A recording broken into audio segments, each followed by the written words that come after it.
অন্তর্বর্তী সরকারের প্রধান উপদেষ্টা ডক্টর মোহাম্মদ ইউনূস বলেছেন, জুলাই বিপ্লবের মূল শর্ত বা কথা ছিল রাষ্ট্র কাঠামোর সংস্কার। তার সরকার নির্বাচনের আগে সেই সংস্কার করতে বদ্ধপরিকর। সোমবার সুইডেনের রাষ্ট্রদূত নিকোলাস উইক্স সাক্ষাৎ করতে এলে তিনি কথা বলেন।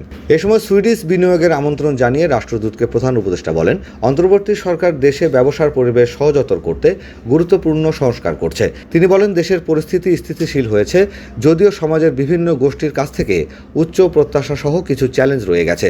প্রত্যাশা পূরণ করা একটি বড় কাজ। আমরা চেষ্টা করছি, কিন্তু খুব সতর্ক আছি। ডক্টর ইউনূস জানান, তার সরকার দুর্নীতি দমন করেছে, রপ্তানি প্রক্রিয়াকরণ অঞ্চলে বিনিয়োগ সহজ করেছে এবং শ্রম আইনের বিষয়ে আইএলও কনভেনশন অনুমোদনের জন্য অগ্রসর হয়েছে। রাষ্ট্রদূত উইক্স জানান, তার সরকার ইউনূসের নেতৃত্বাধীন অন্তর্বর্তী সরকারকে সমর্থন করে এবং পুলিশ, বিচার বিভাগ, নির্বাচন কমিশন এবং বেসামরিক প্রশাসন সংস্কারের পদক্ষেপকে সমর্থন করে। তিনি বলেন, আপনাকে আশ্বস্ত করছি, আপনি যে পরিবর্তনের উদ্যোগ নিয়েছেন তাতে আমাদের পূর্ণ সমর্থন রয়েছে। বৈঠকে তারা জুলাই আগস্ট বিপ্লবের দিক, সরকারের সংস্কার উদ্যোগ, বাংলাদেশের সুইডিশ বিনিয়োগ এবং গণ অভ্যুত্থানে নারীর ভূমিকা নিয়েও আলোচনা করেন।